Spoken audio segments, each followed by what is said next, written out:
Ladies and gentlemen, boys and girls, welcome back to Misma Passion, YouTube's premiere channel about all things women's football. Match day number 9 of the Women's World Cup is just wrapped up here with 3 very good matches on display here. And we're going to start things off with Argentina versus South Africa. Argentina lining up in a 4-1-4-1 formation and South Africa lining up in a 4-2-3-1 formation. Now going into this match, both teams were coming off the backs of very narrow defeats, with Argentina losing out 1-0 to Italy and South Africa somehow losing out 2-1 to Sweden, even though they had taken the lead earlier in that match. And pretty much both teams had a point to prove here, with Argentina and South Africa both going at it in the early stages of the match. When the 30th minute in particular, South Africa had the brighter start to the game as they opened up the scoring, with Motlalo getting a goal which was initially called out for offside but is eventually ruled onside to give South Africa the early lead into the match. And towards the end of the first half, Gramaglia from Argentina chipped the ball into the post, but it was narrow margins there, as the ball could have gone in either way,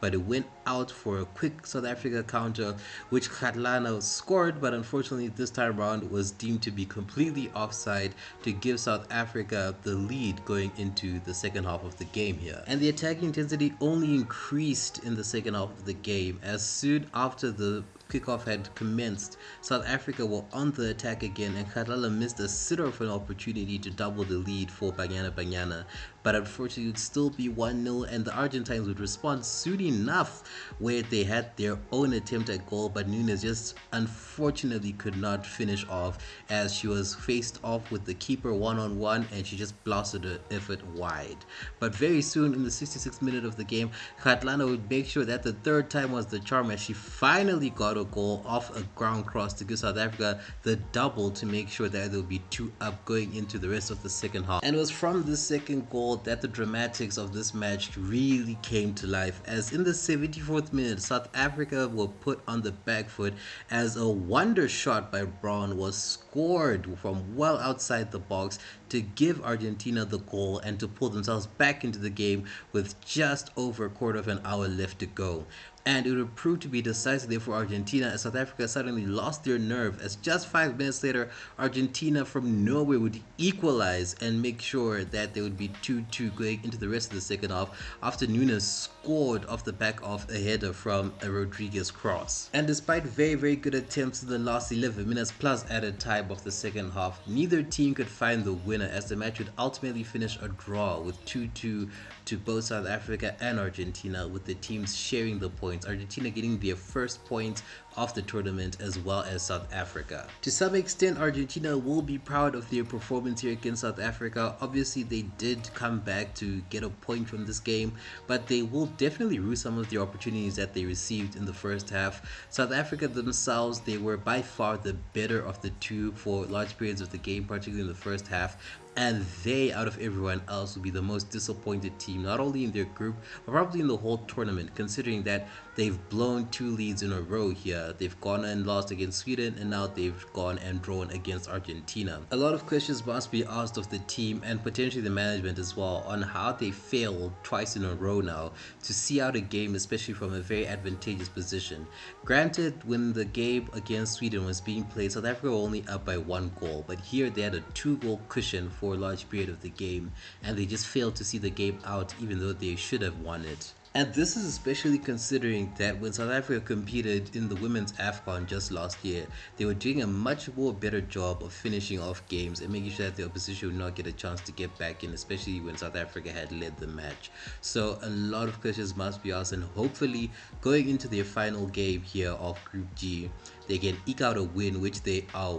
well overdue and they do deserve, and at the same time results can go their way so that they can advance out of the group stages. But failing that, there has been a very disappointing World Cup so far for South Africa. Up next in the match's proceedings, we had England taking on Denmark here, with both teams lining up in a 4-3-3 formation. England coming off the back of a very well earned win against Haiti, which they narrowly won 1-0, and Denmark themselves coming off what I consider to be a little bit of a fluke win over China, given that in that match China were the dominant team throughout and Denmark had to rely on some last minute heroics to get themselves the 3 points. Now going into this match, England were the more dominant side and they quickly showed that dominance, as in the 6th minute from just outside the box, Lauren James scored a stunner to give England the early lead here. And for the rest of the first half, England were dominating Denmark throughout, from attack to midfield to defense, and apart from a few golden opportunities that Denmark squandered, such as in the 21st minute where an effort by Pernille Harder just slightly went off target,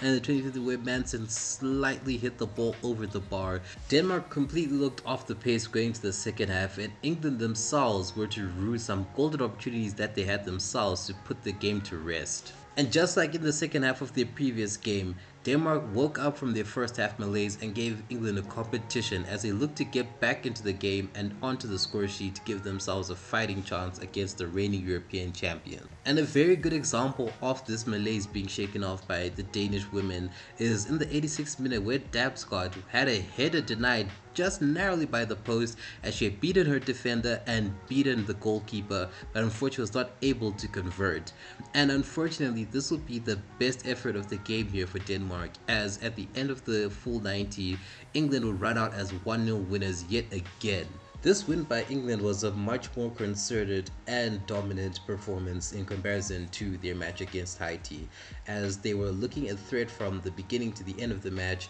and even when Denmark were beginning to threaten them at certain points in the first half and the second half, England stood their ground and made sure to cover all their bases, save for the little late header there by Damsgaard. Other than that, it was a very good performance by the three Lionesses, and it is very unfortunate that one of their key players in Keira Walsh has suffered a very bad knee injury, which at the time of recording there has been no note on the severity of the injury, but we can only hope that it is not as serious as we may be led to given her reaction on the pitch. So here's to all the best for Keira Walsh and her recovery, and for the three Lionesses as well. But for the Danes, this performance was very reminiscent of their match against China, where initially their opposition would completely overwhelm them and overrun them before the Danes would wake up.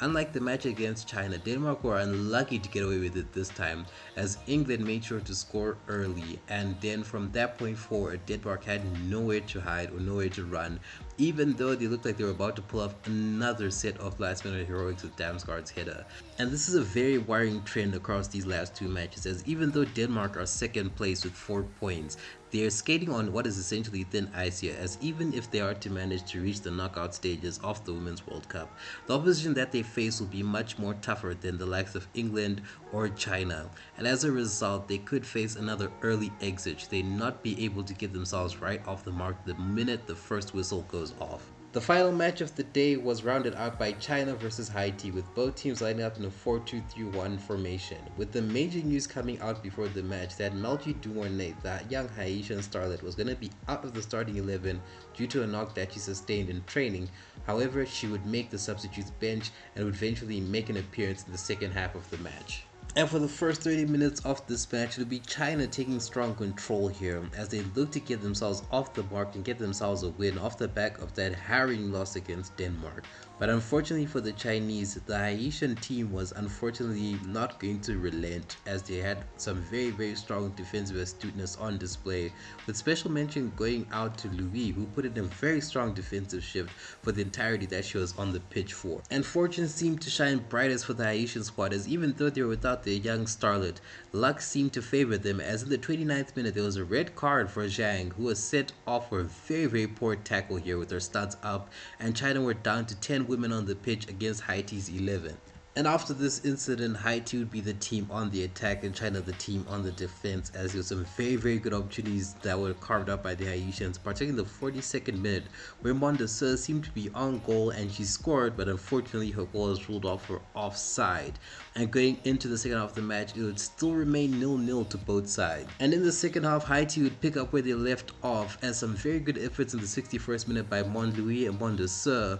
were unfortunately blocked off the back of some very good defensive action by the China team. And just 10 minutes after this, China would have their revenge, as after an offside call was made for a goal attempt, a penalty was given to China after some very poor tackling in the box, which was eventually converted by Shuang to give China the lead after 73 minutes in the match. And just a few minutes after this goal was scored, there'll be another penalty call here for China, which was unfortunately denied this time by VAR, even though there was again another instance of poor defensive tackling in the box by Haiti here. And there'll be some very courageous and heroic efforts by the Haiti team to get themselves back up to level terms with China, but unfortunately, in spite of some very good attempts, especially in the extra time off play in the 91st minute and the 96th minute, Haiti were unable to find an equalizer, and China would end up running out 1-0 winners on the day and finally get themselves 3 points at the Women's World Cup. For this physical and intense encounter of the ages, both teams really did their best to leave everything out on the pitch and should both be very, very proud of the performances that they put at the end of the full 90 here.